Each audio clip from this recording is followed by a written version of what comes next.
I didn't realize she was still in our bed until I felt her rotting arm around me. This isn't some urban legend. This happened to me. And by the end of this story, you'll understand why I can't close my eyes without seeing her.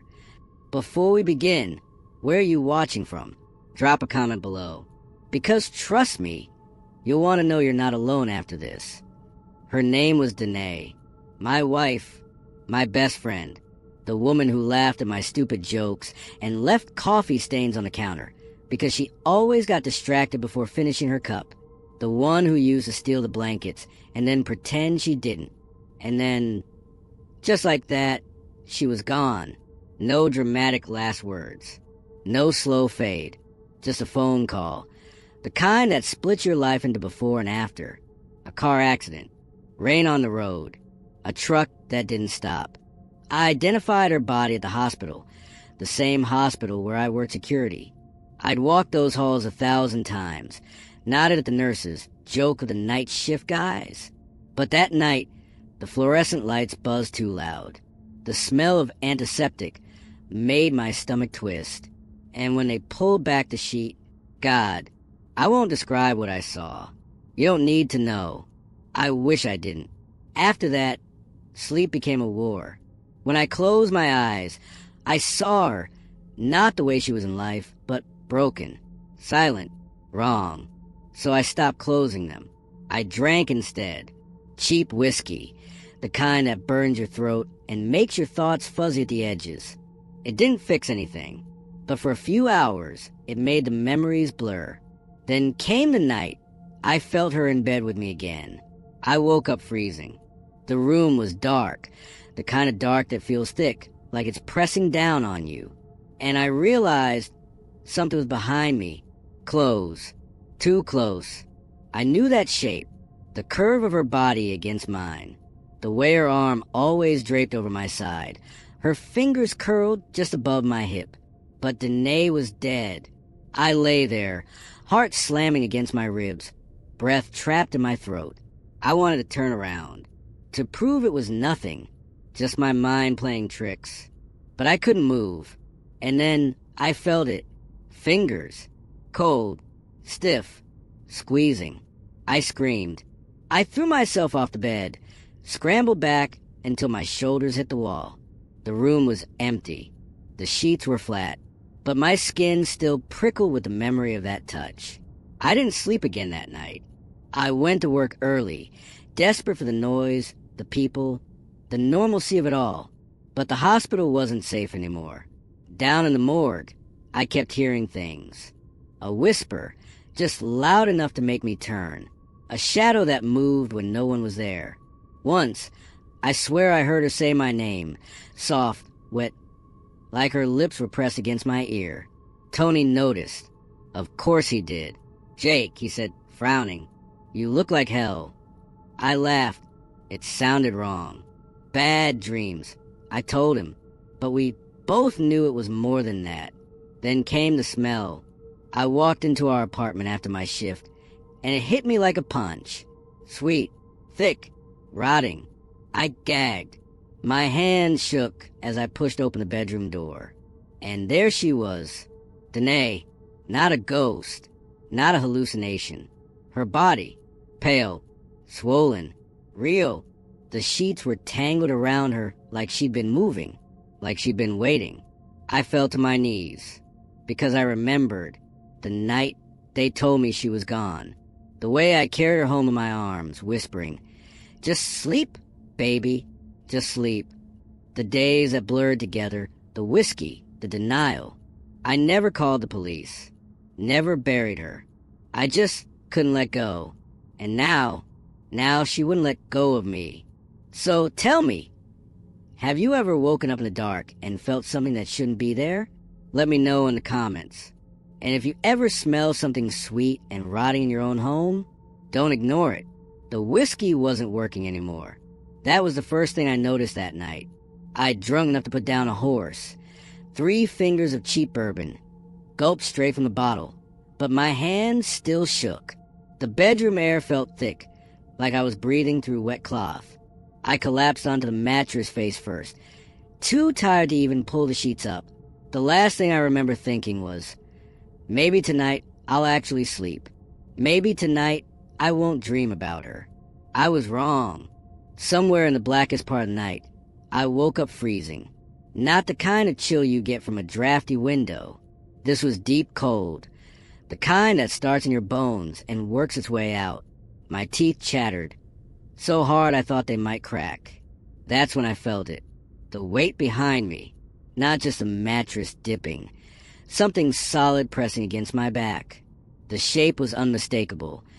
The curve of hips, the sharp angle of knees tucked behind mine, and the arm, God, the arm. It lay heavy across my side, fingers curled just above my waist.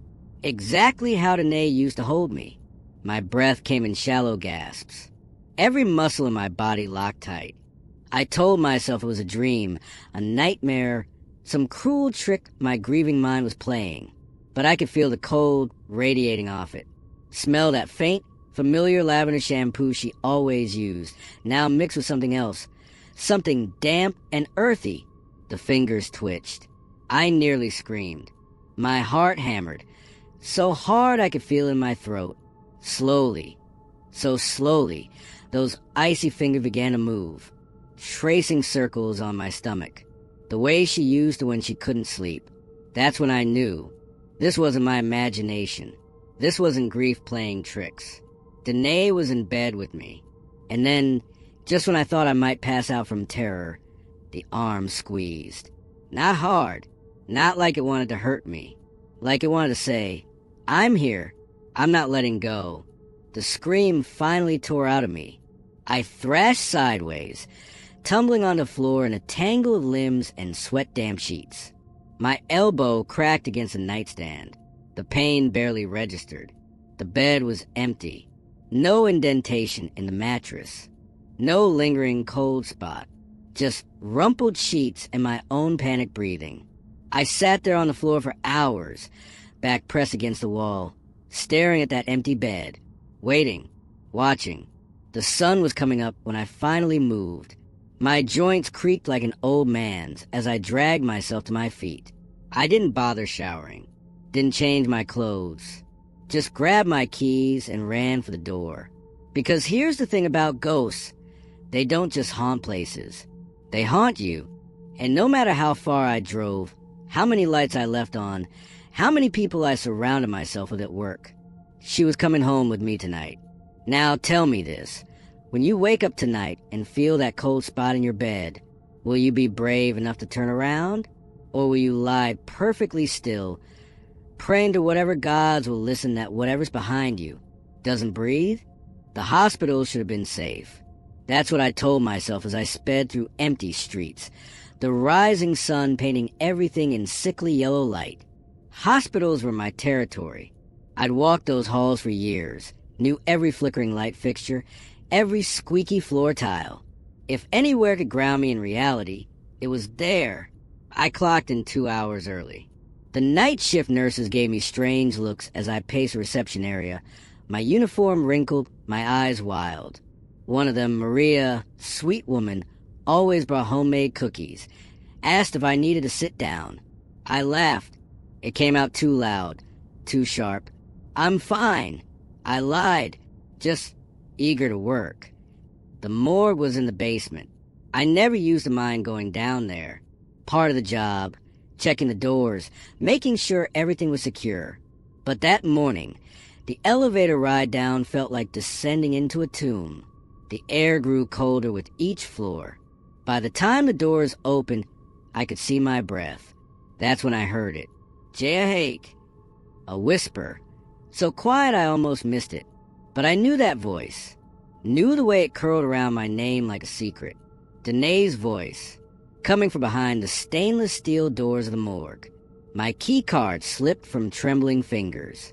I backed away slowly, then all at once, turned to run just as the intercom crackled to life with static. Through the white noise, I could swear I heard laughter. Soft, familiar.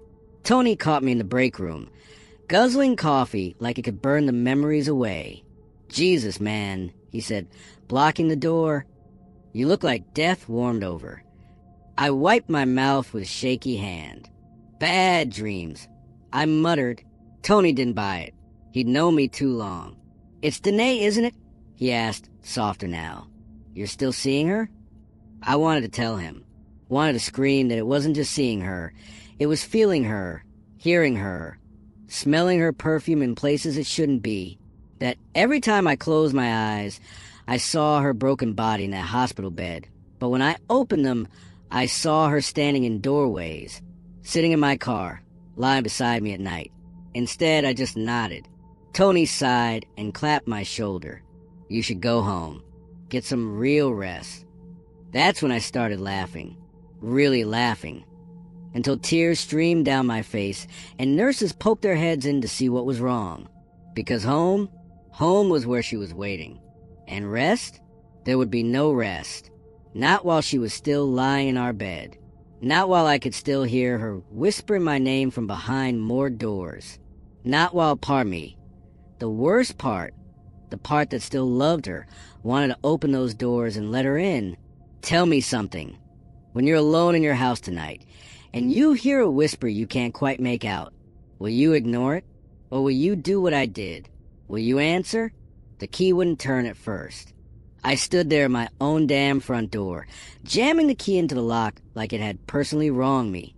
My hands were shaking so bad I kept missing. Maybe part of me knew. Maybe some deep animal part of my brain was screaming at me run, to never go back inside, to leave that apartment and everything in it behind. But where else was I supposed to go?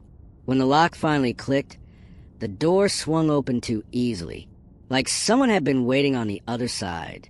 That's when the smell hit me. Sweet, cloying, thick enough to taste at the back of my throat. I knew that smell, knew it from work, from pulling open refrigerator trucks at accident scenes, from walking past a morgue on hot summer days when the AC was busted. Rot, real, honest-to-God decomposition. My stomach heaved. I barely made it to the kitchen sink before vomiting. The whiskey from last night burned coming back up. When I could breathe again, I turned on the faucet full blast, letting the water roar to drown out the buzzing.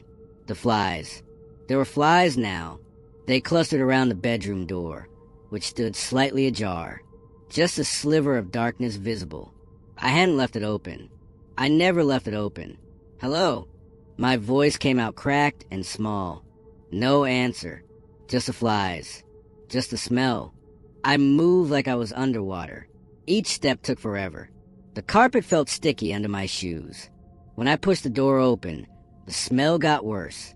So much worse. Our bed was a mess. Sheets tangled like there had been a struggle.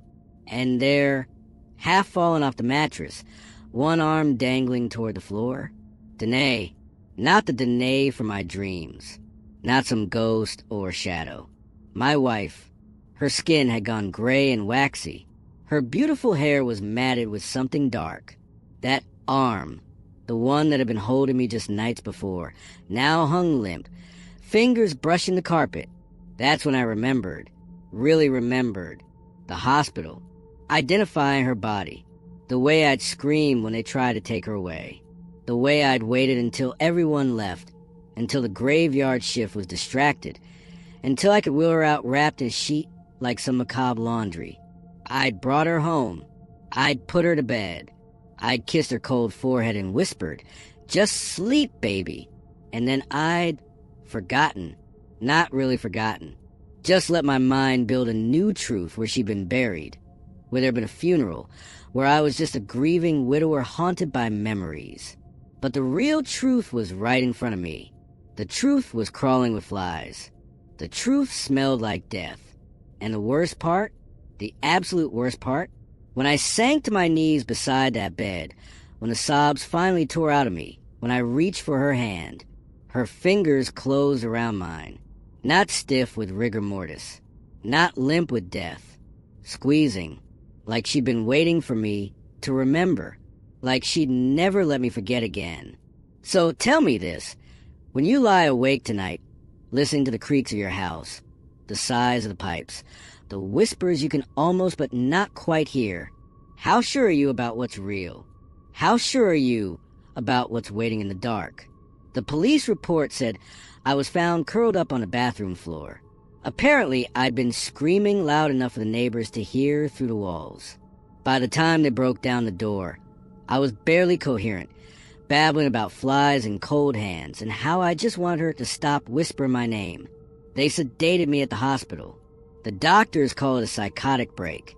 The nurses whisper about grief, playing cruel tricks on the mind.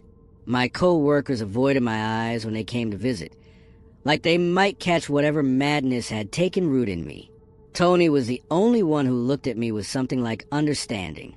He didn't flinch when I grabbed his arm and asked, voice raw, "Did you see her? In the apartment? Did you see Danae?" He just squeezed my shoulder too tight and said, "Get some rest, Jake." But here's the thing they don't tell you about madness. Once it gets its hooks in you, it doesn't let go. I spent 6 weeks in the psych ward. 6 weeks of white walls and soft restraints and pills that made everything feel fuzzy at the edges. They told me it was helping, that the nightmares would fade, that one day I'd be able to think about Danae without seeing her broken body in our bed. They were wrong, because now, months later, sitting in this new apartment with its unfamiliar creaks and smells, I still wake up gasping at 3 a.m. The sheets are always cold on her side of the bed. Sometimes, when the streetlights shine just right through the blinds, I can see the impression of a body next to mine, the perfect outline of a woman curled on her side. And if I stay very, very still, I can feel fingers tracing slow circles on my back. The doctors say it's phantom sensations, that my grieving mind can't accept she's gone, that with more time, more therapy, more pills, these feelings will fade. But I know the truth. Danae never liked being alone. And death was never going to stop her from crawling into bed beside me. So the next time you wake up suddenly in the dark, heart pounding for no reason you can name, when you feel that inexplicable chill ripple down your spine, when the hairs on your neck stand up like someone's watching you sleep, ask yourself this one question: who invited them in?